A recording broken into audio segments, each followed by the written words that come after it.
Ang El Filibusterismo ni Jose Rizal. Mamamatay si Maria Clara sa kwentong ito. Maria! Ayun ka! Ayun ka! Nagbalik na ako, mahal ko. Ibarra. Maria! Maria, hindi ko sinasadya. Maria!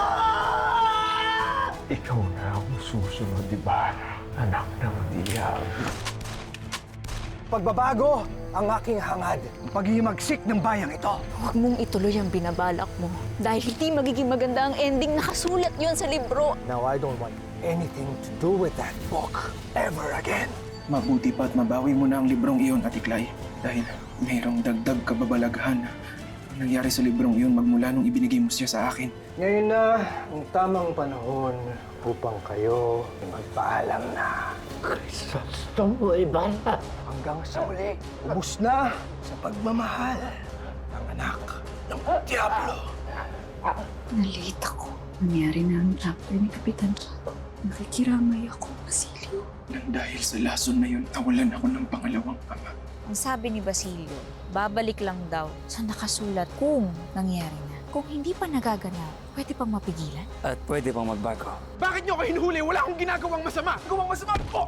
May kinalaman daw to sa pinapatay ng akademya. Ngunit wala namang kayong ginagawang masama. Ilalabas kita dito. Bigay mo sa akin kung ano ang akin na gusto. Ang kapalit na paglaya na iyon ang nauti ko. Hindi ako ganong klaseng babae, Padre!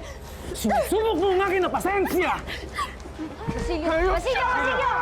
Papatayin ko yung demonyong yun! Pagsisisihan ni Padre Camora ang ginawa niya kay Huli! Antayan niyo si Huli! Basilio, mapupuntahan si Simon! Unti-unti nang nangyayari ang mga kaganapan sa nobela. Kahit anong liko at preno ang gawin ko, hindi ko na mabago. Una ang aking pagpapasya sa inyo. Tama ka. Panahon na para maghiganti. Tutulungan ko kayo. Ano ang plano niyo, Senyor? Kasalanan ko to. Kasalanan ko to. Kasi nahuli ako. Kung maaga ko lang sana kayo nakumbinse, hindi mangyayari lahat to. Di ba? Isipin mo, kung maaga ko kayo nakumbinse na iligtas natin ang buhay ni Maria Clara, hindi lalong tumigas ang puso ni Sir Ibarra. Kung naagapan ko agad ang mga abuso kay Huli, hindi magkakaganito si Basilio. Kaya kasalanan ko! Nahuli ako! Clay. Clay. Clay. Clay.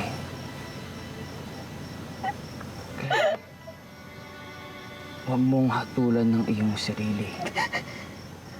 Ilang panganib na ba ang iyong sinuong maisalba lamang kami? Kanina lamang iniligtas mo si Huli sa kamatayang sabi mong nakasulat na sa libro, hindi ba?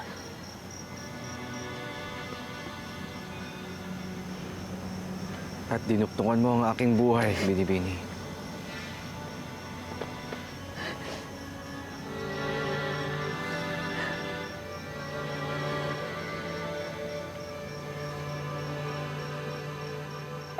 Pero bakit? Bakit? Bakit ganito pa rin ang kinahantungan? Ang napakabait na si Basilio, ayun nilamon na ng kanyang galit. Hindi ko alam. Ayoko na. Dahil alam kong mas magiging masakit na mga susunod na kabanata. Dahil may pwede naman akong baguhin pero hindi ko na magagawa. Clay, hindi ba hanggat hindi pa nakasulat ang huling taludtod sa huling pahina ng libro ay hindi pa tapos ang kwento? Binibining Clay, huwag mo sanang isipin na pasan mo lamang ang tungkulin sa pagliligtas sa kwentong ito.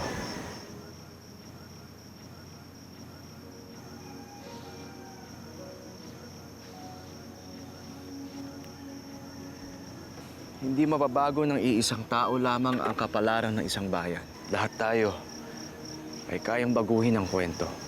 Ang bayan na magpapasya, natuldukan, na masalimuot, mapang-api at masakit na kwentong ito upang magkaroon ng ganap na pagbabago.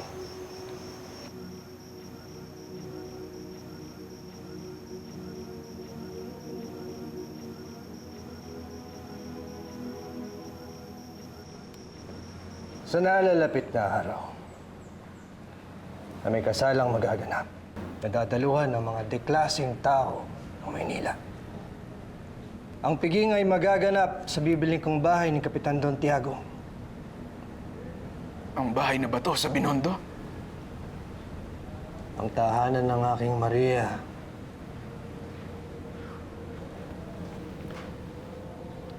Ang simula ng himagsikan laban sa ating mga kaaway.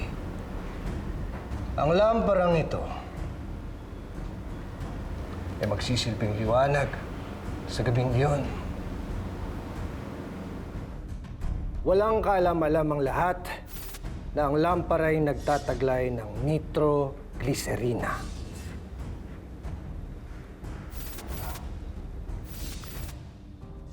Nitroglycerina? Dinamita? Kahalo ang pinagtipong puot, luha.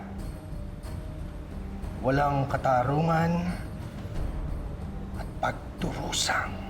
Sa gabing yon, walang kamalay-malay ang mga tiranong higit na mapanganib. Walang pananagutan ang mga nagtatago sa likod ng Diyos at Estado. Sa piging na yon ay durog-durog silang sasabog. Boom! At ang lahat ng masasama at ng api sa bayang ito, lahat sila ay sama-samang mamamatay. Ang pagsabog ng lamparang ito ay magiging senyales sa mga maghihimagsik na lumabas, makipagkita kay Tales at kalabanin ng mga kawal ng pamahalaan. Kay Kabesang Tales. Ang ama ni Huli. Kapag nagsimula na ang himagsikan, ay mapipilitan na rin ang buong bayan na makipaglaban.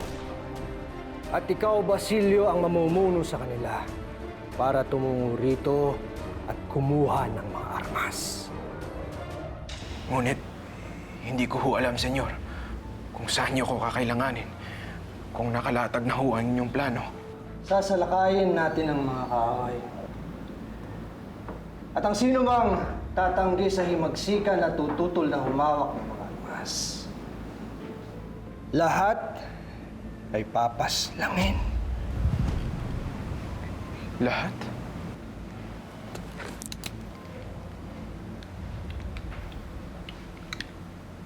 At ang lahat na walang taglay na giting at tapang ay hindi karapat-dapat isilang dito sa bagong lahi. Isang bagong lahi na hindi pagsisimulan ng mga duwag, mga alipin. Ito na ang bagong Las Islas sa Pilipinas.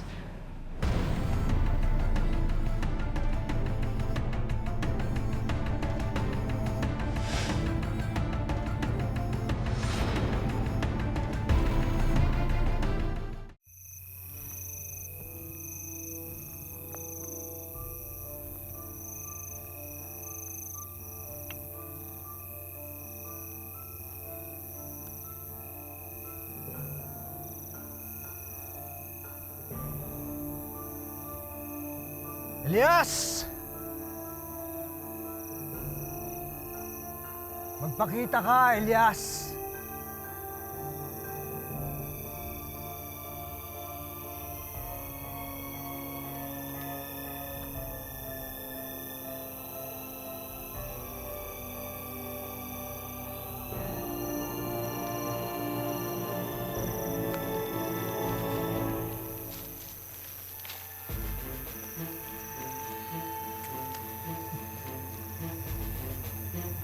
Yung hayop ka na ng tunay.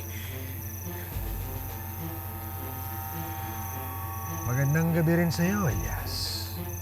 Simon, hindi kami pumatay kay Padre Salvi. At alam mo yan! Ngunit ang alam ng mga otoridades, kayo ang gumawa noon. Dahil sa kasinungalingan mo, walang habas na inaaresto ng mga gwardiya sibil ang mga tao! Karamihan sa kanila ay mga inosente at walang kinalaman. Isipin mo na lamang ang mga ina Nangungulila sila ngayon sa kanilang mga anak at asawa. Ngunit yun ang kailangan upang magsimula ang pagbabago. Sinapihan ka na talaga ng Diablo. Sabihin mo sa akin, may kinalaman ka ba kay Matang Lawin? Ikaw ba nagbigay ng armas sa kanya? Hindi lamang siya ang Tulisanes na nabigyan ko ng armas. Tila napapakinabangan ninyo ang aking mga handog. Simon, huling pakiusap na. Itigil na natin ito. Hindi ninyo ako tinulungan, kaya naghanap ako ng ibang kakampi. Ngayon, iputok mo na yan.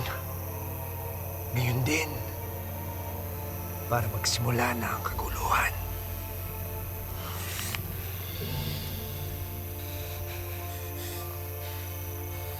Ano pang hinihintay mo? Natatakot ang gatilyong ito sa mga inosente. Ngunit walang takot na kakalabitin ko ito sa isang mapangsamantalang nilalang tulad mo!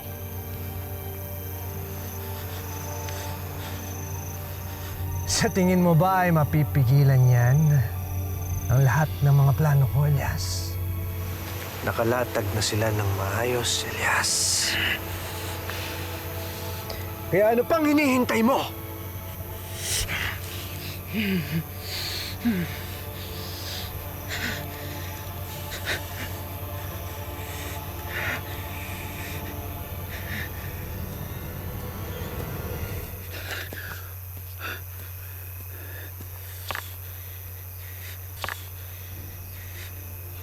Magpasalamat ka.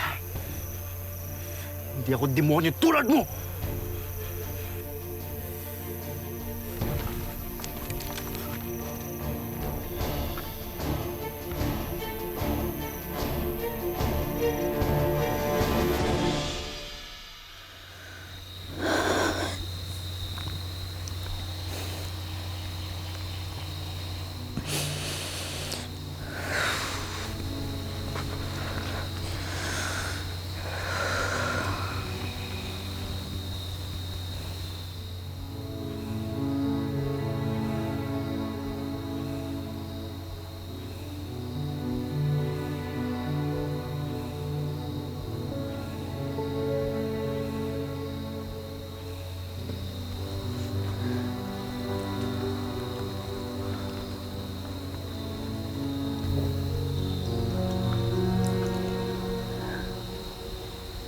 Ate Clay?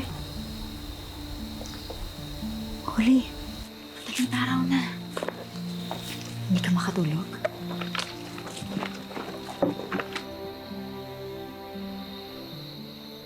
Kahit sa pagpikit ko, nasisilayan ko ang wangis ng demonyo. Parusa pa yata itong buhay na sinagip mo ko.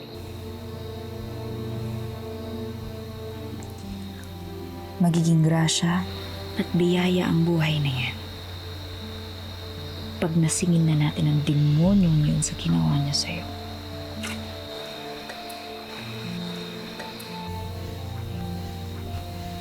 Salamat, Ate Clay, ha?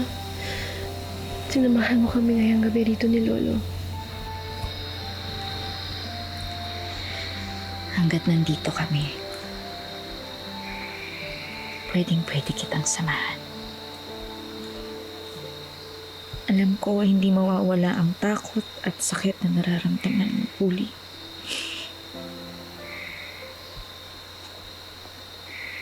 Pero alam kong kaya mong bumangon ulit. Magkaroon ng panibagong lakas para labanan ang lahat ng to.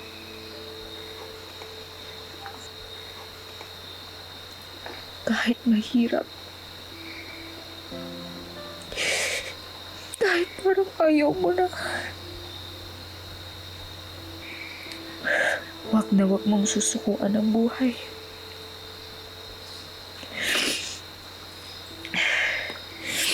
Mahirap mang paniwalaan.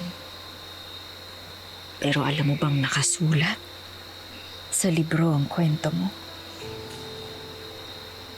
Hindi ko maunawaan. Ngunit kung totoo, ano raw ang nangyari sa akin? Sana hantong ang aking kwento.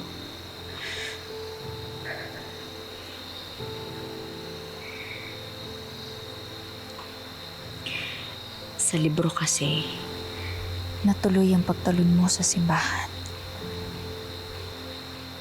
Kaya sa kamatayan nagtapos ang kwento mo.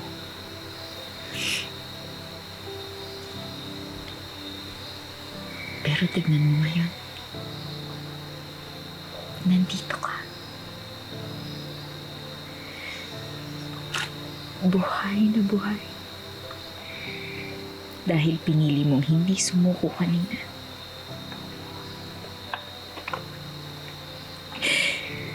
Nabago mo ang kwento mo.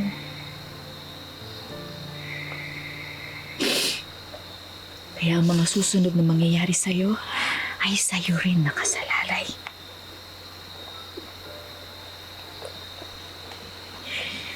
Naniniwala ako. Kayang-kaya mong bumangon ulit. At ipagpatuloy ang kwento. Para magkaroon ka ng umaapaw na pag-asa at pagmamahal dyan sa puso mo. Nakakabangon man ako muli, Ate Clay. Ngunit may malaki na akong dungis. Kaya hindi na ako parapat-dapat na kay Basilio. Uli,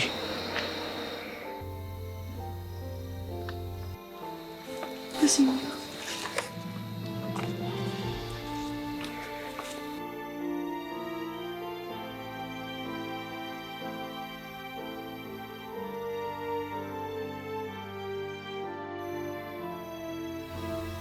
makakaasa ka na walang kahit sino man o kahit na anong masaklap na pangyayari ang makakadungis sa pagkadalisay ng iyong pagkatao. At wala ring sino man ang makakapalit o makakapantay man lang sa'yo dito sa aking puso.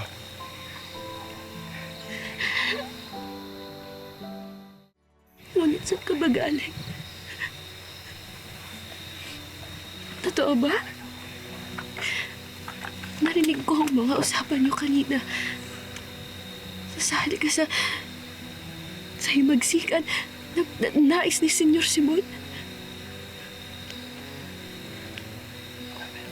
Basilio. Utang na loob.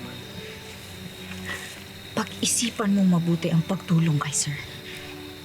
Nabubulagan na siya ng kanyang galit kaya huwag mo nang gayahin pa. Hindi na dapat natin ito pag-usapan, Ate Clay. Nasaan si Lolo Celo? Kailangan ko munang bumati sa kanya. Basilio, huwag mo kong iwasan. Pag-usapan natin to. Wala nang dapat pag-usapan, Ate Clay. Buo na ang aking pagpapasya. At walang kahit sino man ang makakapagbago pa nun. Huli. Tayo na.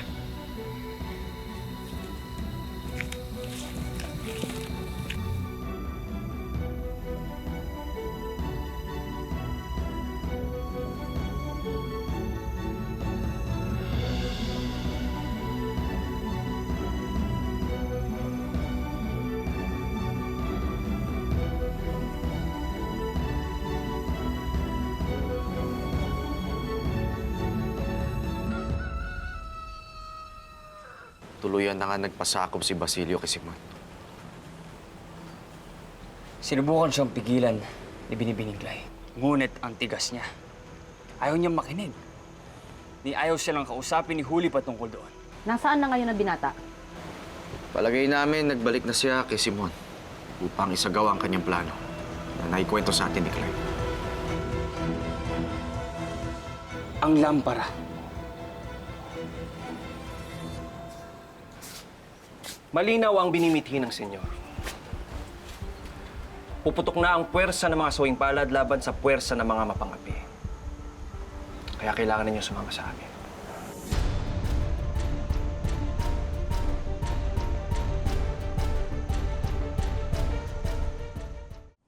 Dito raw dinaraos noon. Mga piging at salo-salo. Ngunit napabayaan na ng pagdaan ng panahon. Pero kaunting linis at paglagay ng disenyo ay maaari magbalik muli ang kulay ng bahay na ito. Tinitiyak ko sa iyo, Basilio, na muling sasabog ang kulay sa pamamahay na ito.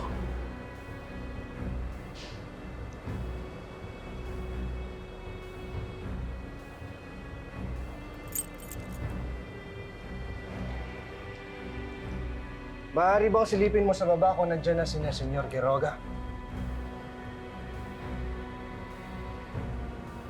Si, senyor.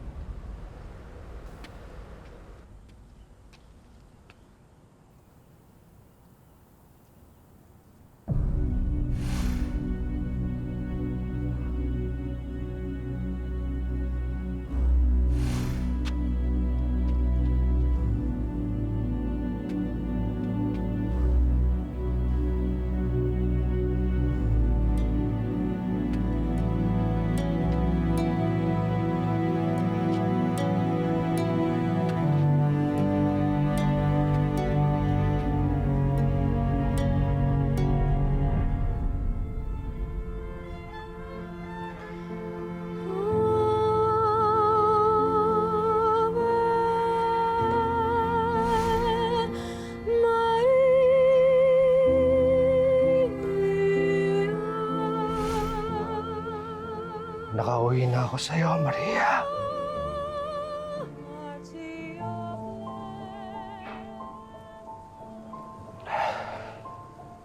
Nos vengaremos, Maria. Todos ellos van a morir.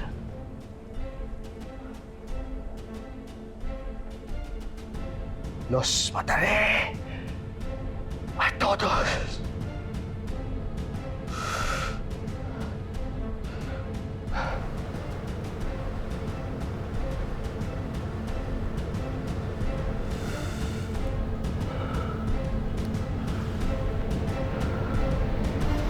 Tila mapalad ako sa aking pag-uwi at kayo ang aking madaratnan. Lalong-lalo na ang aking kaibigan na nais kong makasama sa himagsikang ito. Himagsikan. Kung saan hawak kayo sa leeg ni Simon. Mawalang galang na kaibigan. Ngunit hindi ba't may kamay si Simon sa sinapit ng mga sawing palad? Pinaglalaruan lang niya kayo sa kanyang palad. Ang mahalaga ay mangyari ang himagsikan sa anumang paraan. Ngunit ang tunay na himagsikan ay hindi lamang pagganti o pagkakaisa ng mga kaluluwang nagngingit-ngit sa pagkasuklam, bagkus nagmumula sa isang nag-aalab na pag-ibig para mapalaya ang bayan. Ang bayan na lumalaban sa lahat ng uri ng pang-aapi at nang-aapi. Sa itong samahan ng mga taong binubuhay ng pag-asa ang kanilang kalooban. Hindi ko batid kung ano at kung sino ang sinasabi ng mga kaibigan mo. Ang ibig sabihin ba nito ay hindi kayo sasama sa amin?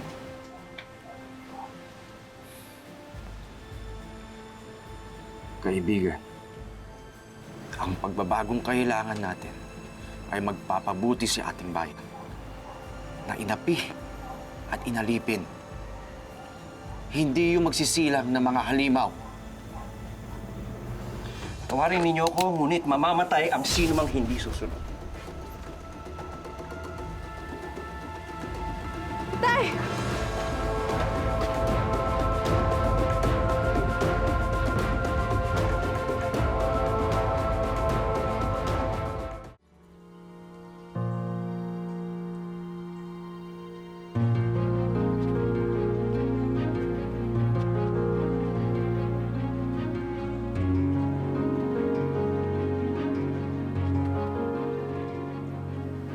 Tawarin mo ko, anak. Ngunit ito ang kailangan ng himagsikan at ito ang kailangan para maipaghiganti ko kayo at ang lahat ng ninakaw nila sa atin. Ngunit anong klaseng himagsikan ang papasukin mo, Itay? Ang paslangin ng sinumang sumalungat sa inyo. Kahit sila'y mabubuti at niligtas ang aking buhay. Kung gayon, anong pinagkaiba niyo sa mga mananakop na tinatawag tayong Indio? Anong pinagkaiba niyo sa kanilang mapagsamantala? Doon sa lumapastangan sa aking sugol ang demonyo.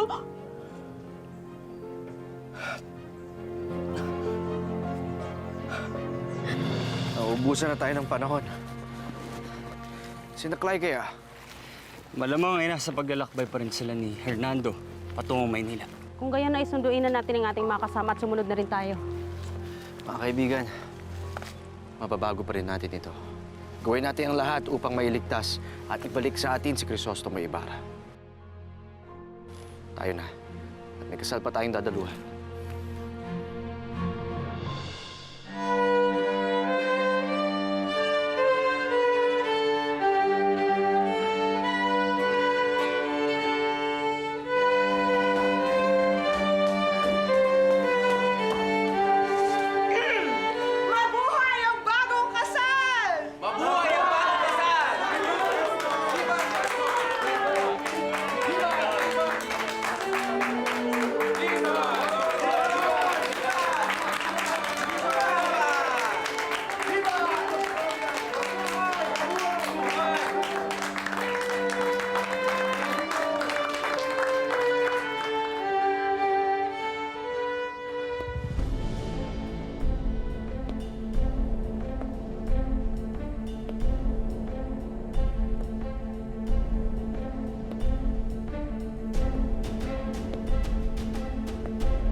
Maiiba kaya ang mangyayari bukas bago mo gawin. Kaya pa dapat narito si Clay at Fidel. Kinukutuban ako. May nangyayari na hindi natin alam. Binalaan na kita. Huwag kang pakikialam. Kilala mo ko, senyor. Pakailamera ako. Ngunit kung lulusob tayo ngayon roon, kakaunti lang tayo. Hindi pa man din natin natitiyak kung napapalibutan ng bahay ng mga gwardya. Tulungan mo ako makapasok sa loob, Basilio. Sa sandaling, sindihan ang lampara. Sasabog ang lampara sa loob. Oras na. Lampara! Sasabog